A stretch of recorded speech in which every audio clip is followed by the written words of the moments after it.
Good morning. And welcome, Jason, to King Street Kids. Good morning. Good to see you. So, Glad to be here. yeah, we are here today with a very special episode of King Street Kids as we continue our tour of the nave. And we are going to be looking at the instruments of St. Matthew's. So, Jason, can you give us an overview of what we're going to see?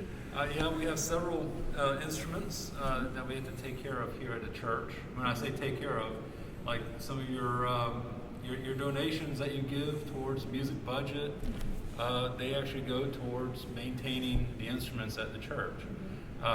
And people to play the instruments too. People to play them as well, yes. Buying music, for like our hymnal choir, for our gallery choir. That's where a lot of your funding goes for music at St. Matthew's. The most prominent one is obviously the organ, but we also have the handbells, and we have 4 pianos that we have to take care of. Wow. And then we have tower carillon that we have to take care of as well, and that's right here, the control system for that. So if you started playing on that right now, the bells on King Street would sound, actually, right? yes, they would sound. Oh, that's so much tempting power. Yeah, that is. And there's 13 bells up there. If you've ever wondered how many bells do we actually have up there, it's 14. There's 13 that play tunes, and then there's what's called Big Bertha, and that's the one that actually tolls the hour. Oh, neat. That's the big one. Shout out to you, College of Charleston. So, I wonder if a lot of people remember that the tower bells are another instrument. They are. They are another instrument. It's very, and it costs money. The money to maintain them. We actually we have a company that's luckily it's a local company. They're actually located on Johns Island.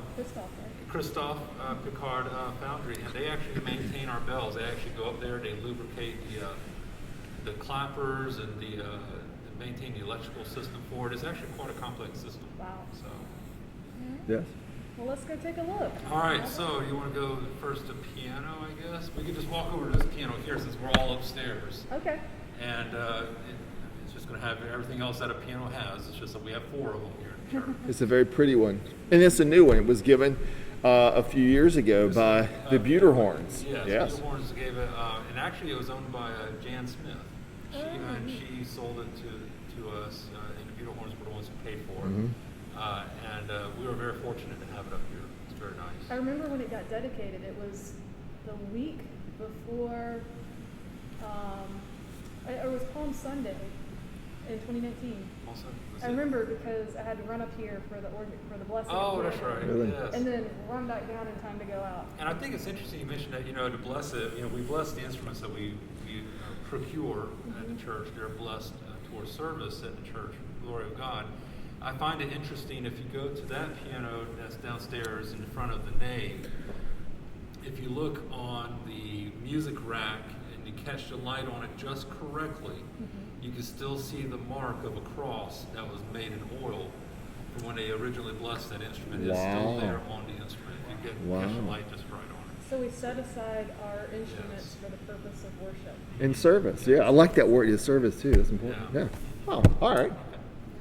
Shall we? Okay, so here we have a piano that was donated by the Buterhorns, and it's a Howard C17 or C171, and it's what we call a baby grand. If you ever see grand pianos come in different sizes. There's a concert grand, then there's a baby grand, obviously, and there's one in between. I guess you call it a regular. I don't know what they would call it, but a concert grand piano. Those things can stretch, 8 feet or so. They're very, very large. But the idea is that you have the ability to have not longer strings, but bigger strings, so that the sound is better, especially if you're performing in a large concert hall. And here, the sound is so good, you really only need a baby grand, also for space. And this one does fill the space very, very well. We use it for different congregational songs and solos. But if you've ever wondered how a piano works, you have hammers, you have strings, and the hammers strike the strings.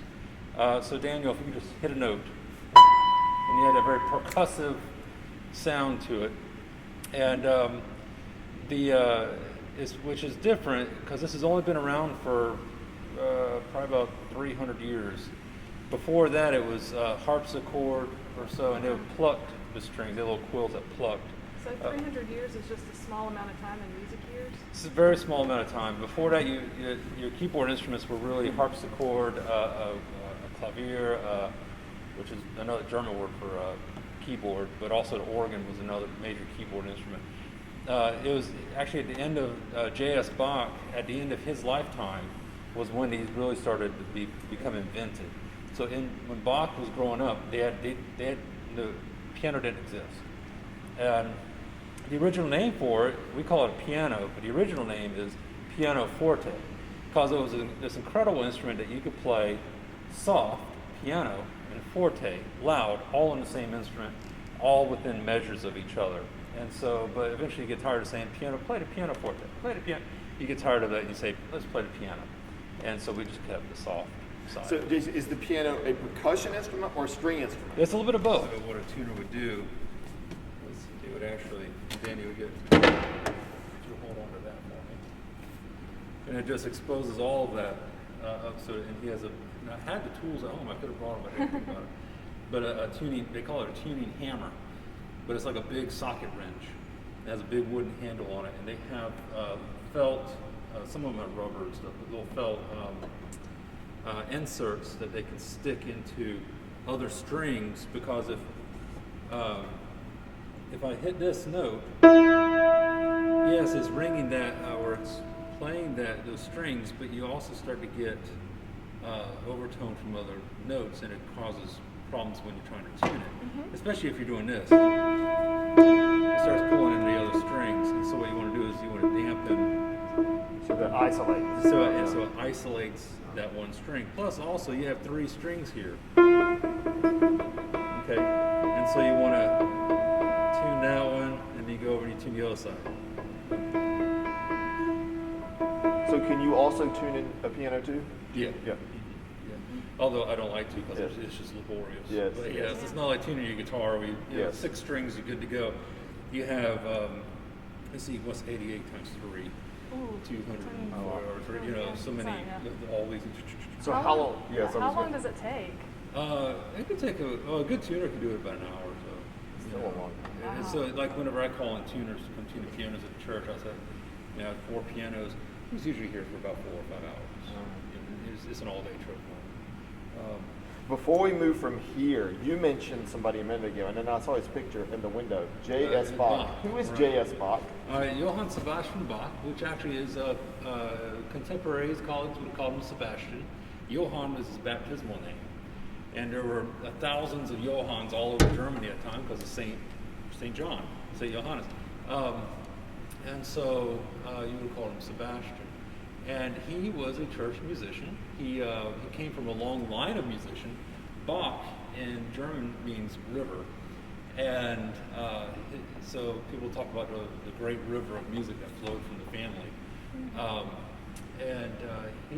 His uncles, his parents, his cousins were all musicians, either in some sort of court or most of them were in the church.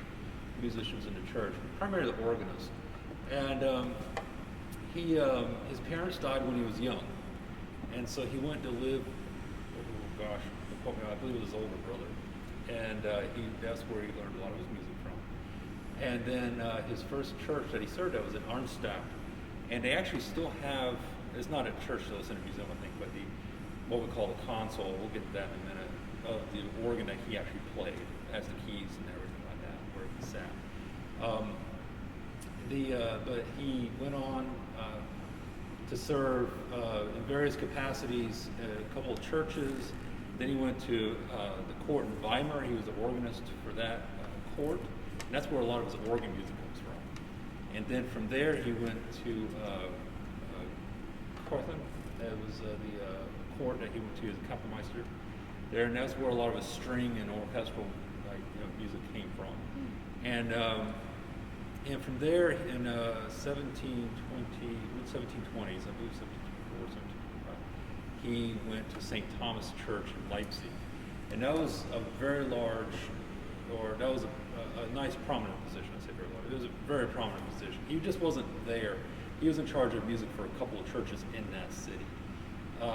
It's a neat city too. I've been to Leipzig and his church, and it just feels, even all of these years later, like J.S. Bach would have been there. He would have been there. It's amazing the influence he had there, and you're right.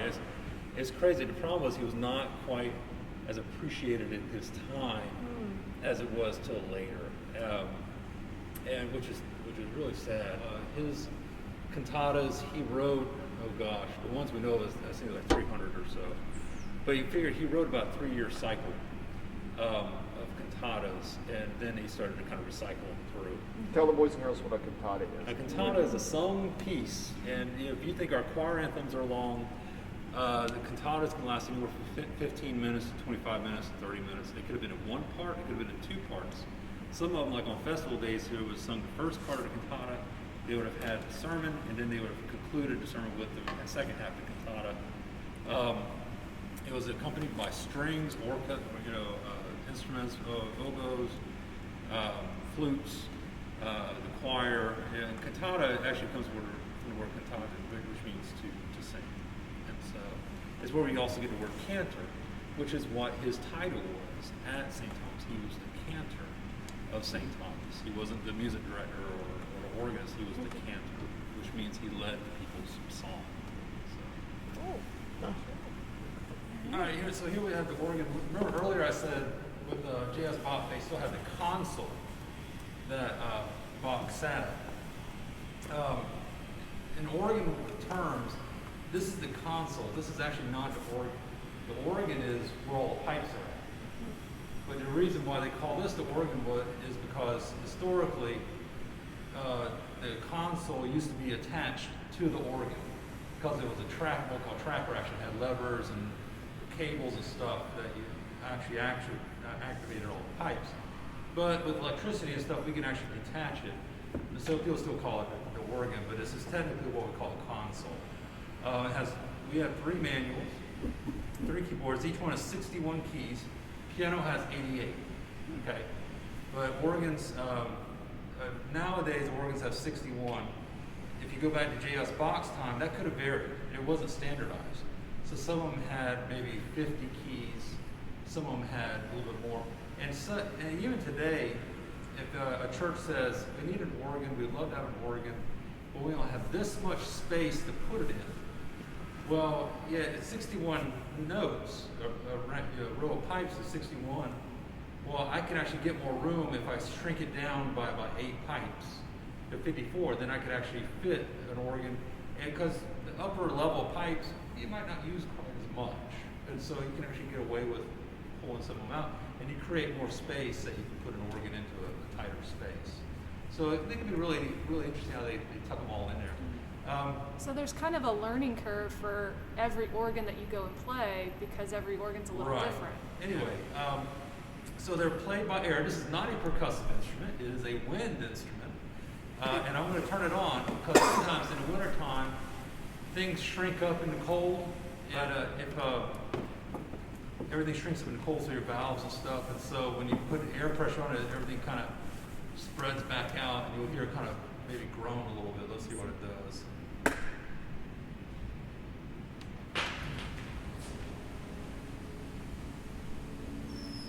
Hear it? Oh, neat. Yeah. It's all kind of tightening it up and stuff. Like a dinosaur waking up. Like a dinosaur. Yeah. So. It has its creaks and groans much like we do when we wake up in Pretty the morning. much. And sometimes I wonder if it's thinking, oh God, not him again. So you have different sounds. You have like our big trumpets up there, and they actually sound like a trumpet. And you have what we call, this is the true sound of an organ, is what we call the principal sound. That is, the organ is the only one that makes this sound. And it's called the principal.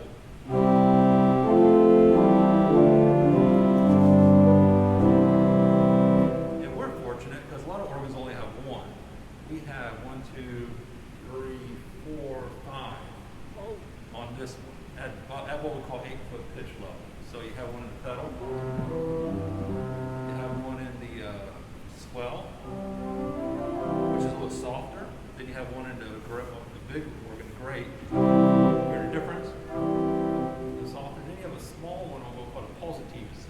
here on the front. Small. And then we have one, which is in our channel Pastor Rebecca, if you want to show this grill work behind the baptismal font. There's actually an organ back there, and it has one back there as well. Play.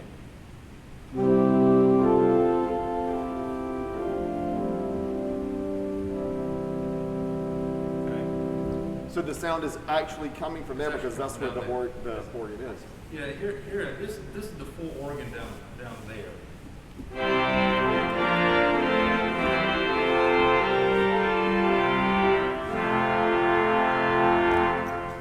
Can you make them talk to each other? Are there any songs written that do that? There's actually what they call antiphonal, where one side speaks to the other, let's see. Which one gets the last word? And usually the big organ gets the last word on this, but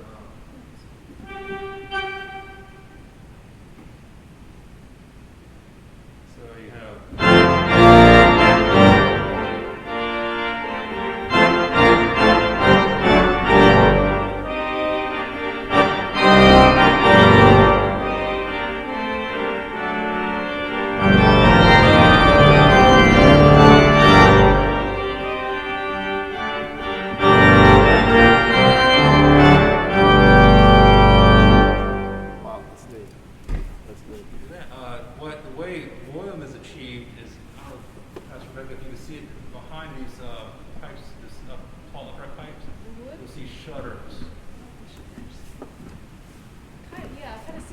Like a big box, and I'll take all of it and get some pictures of it. Yeah, just linked. But so that side is called a swell. So I'm going to shut now. I'll open it. And so I can actually use that to hide it. And so if I do this on the grate with the swell hidden.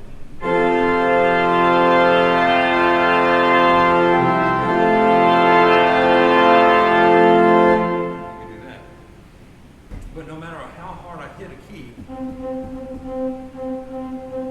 it's always the same volume. Okay. All right. And speaking of number of pipes up there, you have, I think this is a 61 rank organ, which means, so it takes 61 times, for all intents and purposes, it takes 61 times 61. That's how many pipes you have of the organ. Oh, wow. So it's just not what you see here, there's more going further back into it. And they vary in height. That's how you get your pitches. 8-foot pitch is what we would sing at. That's pitch, okay? But I have a 4-foot, which is an octave up on the same note. That's what I was singing, you know? So if I put two of them together, though, and I can play them together. Instead of then you can actually go even further to a 2-foot. The difference? Okay, that's principles. Somebody told me the best way you can judge an organ is by the sound of its flutes. We have a lot of flutes on here. This one has a really beautiful one called a whole flute.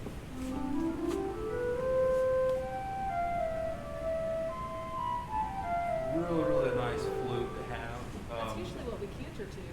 Actually, y'all canter to this. It's called a g'day. It's downstairs. But it's also a nice flute. And let's call it a nason flute, which to me, when I see nason, I think nasal. But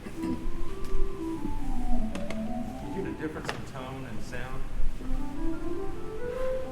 Are the flutes the little ones that we're seeing there? Well, they can be little, they can be big. See those wooden ones? Yes. Okay, that's a flute. Oh, really? That's what we call the Borden 16-foot. Okay, it's actually an 8-foot pipe, but we put a stop on top of it. The physics of sound makes it sound at a deeper, an octave lower. And so, Oh, that's nice. I like that. It's warm. It sounds like it comes from a woodwind instrument. it does. And here's a Borden 8-foot.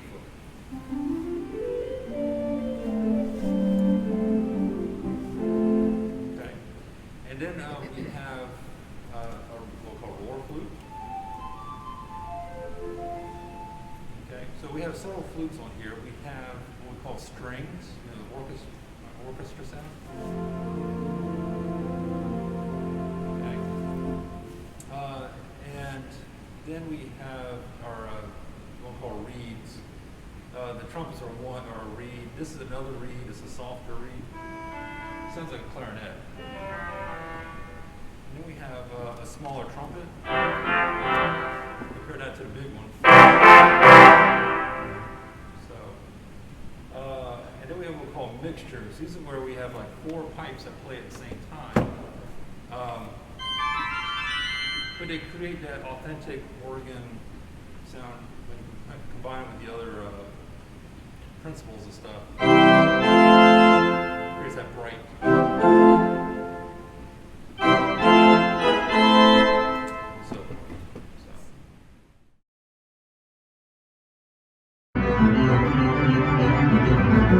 I mean, it's not like you're trying to look at yourself during the service, is it? No, it was, we got, and. We did that. Let this one close first. Okay.